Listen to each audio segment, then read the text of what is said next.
I heard a crazy ass show, by the way, a radio show on UML. I've not been able to figure out who it was. It was just playing a song, and then it went, all right, so like, let's just get back into the philosophy. Okay. And they just started talking about philosophy, and then they just kind of gently went off air, and it was just playing like a country riff until there was just static. I have no idea what it was. But they were doing superhero ethics that day. Okay. And they said, like, if you have a superpower, are you obligated to use it? And it kind of touches on what we were talking about with privilege. Like, not is it nice or does it benefit humanity, but like, if you have a superpower or some super ability, do you have an obligation to use it? This is a super interesting question. Yeah. My general instinct, no, but I think there's a catch there. Like, there has to be a catch. I mean, I know what my answer is. Okay. And my answer is yes. You are obligated to use it. Okay. I can very easily see someone else's argument being no. My answer is yes, because those are the conditions that the universe gave you. And you are obligated to respond to those conditions. And if you are given the opportunity to do good, then the rest of the people who do not have that superpower deserve to have a beneficiary. Not a beneficiary, a benefactor. Yeah, I'm like halfway between. I think it's in like a social contract way. Like, yes, if you want to live in a society, but you can't live in a society with that ability and not at some point do something with it. I don't know that it's possible to not in some way live in a society, at least now, but I think it matters that way. It's like there's no cosmic force that's making you use this for good or necessarily going to punish you if you don't. Yeah. But you're not allowed to benefit from other people's, like from the fruits of other people's labors if you don't want to kick in a little bit too. Well, it's like gas money, you know? Well, like, look at it this way. It could be completely innocuous or it can be like really, really pressing. Like if someone had the coronavirus vaccine and came up with it on their own, would they be wrong not to introduce that into society? Yeah, and I would say yes if they lived in that society. Like if I found out that person did it, but they were cloistered away on a mountaintop and like they never bought their own food, or they never bought food, they never went to a club, they never did anything, then I'd be like, oh Christ, like I wish they'd come down here. But I don't know. I mean, I don't know how I would compel them. Yeah. However, if that person was strutting around saying, I invented the coronavirus vaccine, and I bump into them at CVS, we're going to have a talk about their sense of obligation. Yeah. The reason that I can see someone's answer being no, though, is that like we didn't need, who's that? Albert Hoffman? Ring a bell? LSD, right? That was him? I don't know much about him, but. Okay. We didn't need him. End of episode. We're straight shooters here. Like, he came up with a way to distribute an experience to the world at large. And we didn't need that experience necessarily, but it benefited many. And it was to many's detriment. So the chain reaction of whoever using that superpower also needs to be taken into account, because like any potentially benevolent act could have a chain reaction that affects people negatively in the long run. Asbestos. Asbestos used to be a miracle product. We know it for ceiling tiles and for flooring or whatever. But if you go around an old building that hasn't had it removed, fucking everything is made of asbestos. It was a miracle product. Yeah. And it was super versatile. But it ended up killing everybody who worked directly with it because no one knew about that. No one knew about its more toxic effects. So knowing nothing about the society itself and knowing nothing about what the superpower is, I can see the argument being made that no, given no specific circumstances, we can't just say, yes, it is someone's responsibility to use a superpower that is not already commonplace in that universe, because you don't know what kind of effects it will have on the universe as a whole. Yeah, interesting. I think my answer leans toward no, and I think there's a couple reasons for it. Okay. I feel like this is one of those questions where like you envision a situation in your mind that kind of distorts the universal meaning of the question. So when I hear this question, I envision someone with like an extreme talent, but that doesn't like I know so many people who probably like I wouldn't say personally no, but I'm sure there are tons of people in the world that have some crazy talent that could benefit the world at large in like a huge way, but they just don't feel like it's just their little hobby. They don't want to like contribute with it, you know, like they just personally don't, they don't have that. And then you make the argument, well, the universe didn't design them with the drive to use it for a contributive purpose. So then in the end, they are still kind of following what the universe has obligated them to do. But the word obligate is where it gets me. Because I feel like as soon as someone like feels obligated like that feels like forcing the universe, you know? So maybe if it were like a slightly different word, like what was the original question again? Pretty much that. If you have a superpower, are you obligated to use it to like for the betterment of humanity? Yeah. So like, what if that question was like, if you have a superpower, like say, should you be in? I'm trying to think of what would be a slightly hold different on a word. second. Yeah. Owen, I'm sorry to interrupt you. Matt, you did not say for the betterment of humanity when you first posed this question. What did I say? And that you just said, are you obligated to use it? Yeah, Oh, okay, that's I didn't actually say a good that. Go question. with That one, completely changes the more, context. Yeah, that's more mystical. If it's a foregone conclusion that it is for the betterment of humanity, then yes, you're obligated to use it. Absolutely. In a utilitarian sense. Unless you're a sociopath, you would just want to. But that's what I mean about it being obligatory, and where I get the social contract idea is, what's the consequence of you not doing it if you're obligated? You know, what would be the blowback? Okay. What Guilt. But if you were a sociopath, oh, you're right. Guilt. and you're not physiologically less of a human being, then are you less of a human being? Are you excluded from society? And that's where my position is, that society's only recourse is to exile you. It's the only power, whether we, were to kill that person or send them away to the mountaintop or expel them to space. That's the only recourse we have. Launch you into the because sun. Short of a God reaching down and saying, nope, get your shit in gear, go over here and, help this kitten in this tree or whatever you have to do. That's where the obligation is tricky, because there's no way of enforcing that obligation. Well, maybe the answer is that God just takes care of it, and that's why it's never been. Well, I guess it has been a problem sometimes. Yeah, I don't know. It's I don't know. Maybe it has, maybe it hasn't. I think it depends on your interpretation.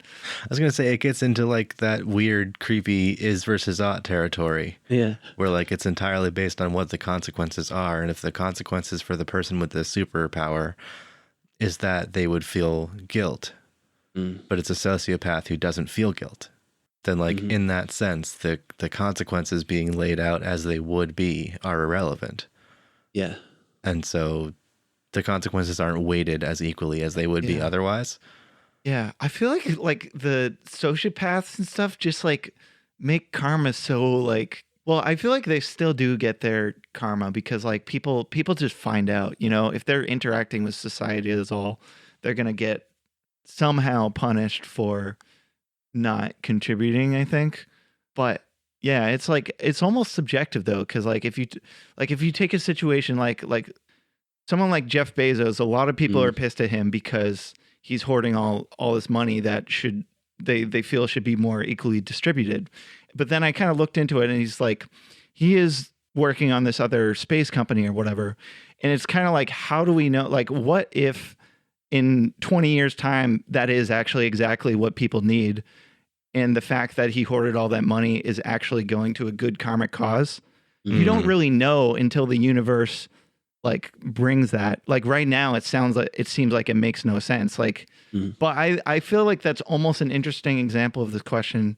It's not exactly, because like, he did make a company that everybody uses, so he is serving humanity. But like, if you look at the proportions, like someone could question that of like, is he not getting enough consequence for not donating enough of his like giant surplus or whatever, you know? No, I think he's a great example because that's part of the reason I love this question is like it exposes some hard limits to our utilization of morality, really. It's kind of the way obligation can be kind of the hook in certain parts of this. When you add for the betterment of humanity, then betterment becomes one as well, because it's like, well, betterment according to whom and betterment when? Because like you said, like what if Bezos is just really prescient and knows that in 50 years, we're going to need to go to Mars and only this many people are going to need to go to Mars. Like what if he in his heart of hearts, or he was spoken to by a prophet and he knows that that's how we have to save ourselves. He's greedy in the short term so that he can be our hero. But we would never know that. Which one of us doesn't have the right to be acting the way we do? You know? And that becomes an issue of like, something like eugenics was considered a progressive idea at one point. It's fucked up, it's horrible, but it was considered to be a way of kind of managing populations so that Earth could maintain a level of homeostasis that would sustain us for a longer time. There was all other crap wrapped into it. Racial things were wrapped into it, class things were wrapped into it. Like it was wrong on virtually every level, but it was considered to be a progressive and a forward-thinking thing. So if that person had a superpower, they would be doing different things for the betterment of humanity than any of us might want them to. So it becomes a really fine line. I just had another thought. What if, like, say the moral code that we're kind of all used to in this particular time period, what if you fast forward 200 years or something, or maybe more, it would probably have to be way more than that. Let's say fast forward like 500. What if there's just a completely different moral code by then? Yeah. And so what we think is right and wrong now wasn't even like what if that was just a construct? I mean, that is the cosmic joke, in my opinion. Like, what we react to in terms of the ethos that dictates our moral judgment and what we consider to be ethical behavior or reverent behavior is ever evolving. And the Puritans sure did think they were exhibiting moral judgment when they hanged 18 women who were thought that's to be part of witches. where it gets dangerous to me is when you get things like that. Like those people genuinely believed that they were doing what was right. Yeah. And that still happens in so many cases. And it's like really hard to pin down an objective morality by which to enforce this obligation. Right.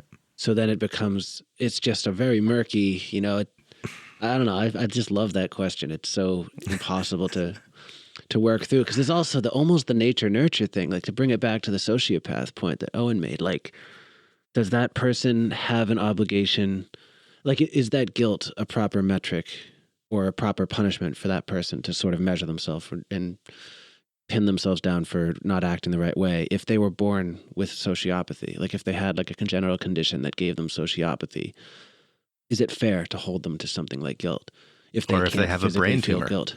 Exactly. Like say we held people to like sight or hearing. You'd fuck over a lot of blind and deaf people when it wasn't their fault at all. So it's like, it's really, really tricky because it's easy to start to see some of these things that we ascribe virtue to as these like holy traits that human beings have, but sometimes it can be as simple as a cognitive problem or a head injury. I think this is a big reason why I struggle to, I guess, take religion at face value, because I feel like this is just my personal feeling of it. I think a lot of people would feel complete opposite. But for me, trying to put like a moral code into like a bunch of words and trying to like sustain that throughout time, to me, that seems to, it almost feels like overthinking compared to just like an intuitive sense that we're just, however we're born is probably how we're meant to like operate. So like, I mean, there's always exceptions to that, like the sociopath, which is like just a weird situation. But it's just like for the rest of us that are luckily born with like a conscience, you know, it's like maybe that conscience is better followed not through an external written description of it, but just the almost intangible feeling that we personally have as an individual. That's kind of just how I tend to think of those things more. And it always makes it feel weird because like I can appreciate a lot of religious stuff, but I feel like in order to do that, I always have to reinterpret it into that lens I see. Like, so like, you know, I might be looking through, like, I might be interested in something that was written in the Bible. Like, oh, that was a phrase that sounds like it has some wisdom there. But then like, yeah, it's almost like if someone were to tell me something else from another part of the Bible, it's like maybe that information wasn't coming from my own intuition. So it's like, it feels external and it's like, am I ready to use that yet? Or does it not even apply to my worldview? You know, there's so many questions like that rather than feeling like I think there was something interesting about religion in terms of like it got a society to kind of all agree on the same thing, to kind of even be a society to begin with. And I think a lot of those kind of moral codes that like started in different religions have kind of already integrated into our society, regardless of what people believe. Like there's principles in there still, but you know, as things get more progressive and people think for themselves more, it's almost like how much of that has to stay as this external, like the world kind of coming to a collective consensus on something versus like each individual just kind of following their gut and hoping that whatever universe or God or spirit kind of just designed it that way so that each person's path is like correct to begin with. I don't know.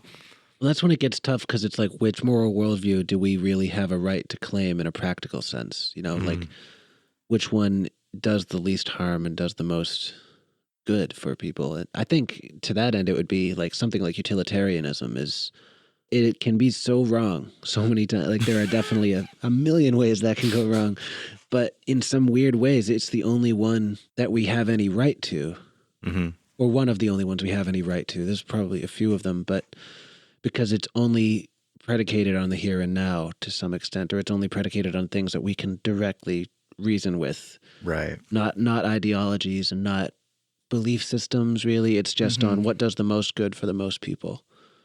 Yeah, it's like the most incorrect answer to the trolley problem would be, well, how many of them are saved? Yeah. We got to do the trolley problem. Wait, trolley problem? Okay, what's that?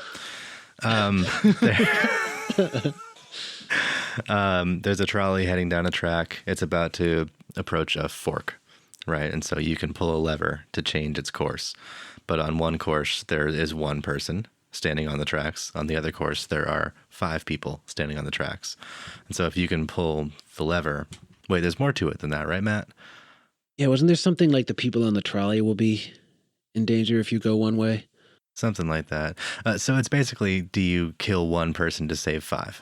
Yeah, I think I had heard it as like you could go down the track with the one person, or you could send them down the other track, careening into nowhere, killing everyone on the trolley. Is it wrong to kill the person on the track deliberately because you're the driver of the trolley and you have an obligation to save the people who are on the trolley who are under your care? Or is it right to save that person and not commit a murder by killing everyone on your vehicle and swerving? Right. And the rebuttal is always, well, because anyone that'll say, oh, well, it's better to save the people on the trolley because they're under your care, and that's your duty as an agent in that case is to make sure that they're okay. Then people always say, all right, well, how about the guy on the track is about to cure cancer? Yeah. Should he live one more day? Yeah. Well, but I think the way that it was framed on The Good Place was just they had 5 people on one track and one person on the other. Okay. And they didn't get into like, well, who is under your care directly? Like who paid for a ticket on the trolley? Yeah. You know, and shouldn't they expect to reach their destination safely or to be under your stewardship? But that makes a lot more sense as like an ethical question, because then the man on the tracks did not make the choice at all to engage with the trolley other than he's crossing the tracks at that moment. Yeah. You know? And that's what makes it kind of interesting to me is like, because the utilitarian angle jumps out when you hear the trolley problem, I think. Like it feels really like a clear decision. Like, oh, yeah, you'd kill the one guy in order to save like the crowd of people on your trolley. You know, you would live with the guilt, you would live with the pain, but you would save a lot of lives, and you'd chalk it up to that guy standing there and like nothing could be done. We honked, he wouldn't get out of the way, whatever. Yeah. But it becomes different when you say, yeah, but your duty is like all these people got onto that trolley under the assumption that they could trust you as a trolley driver to not fucking kill them between point A and point B. That's part of your job, even if it's not written in your job description. So are you allowed to forsake your duty as an agent in that case because you believe you don't want to do that? Like you didn't think murder was going to be part of your being a conductor or an engineer at any point. There's just so many angles to it. I fucking love the trolley problem.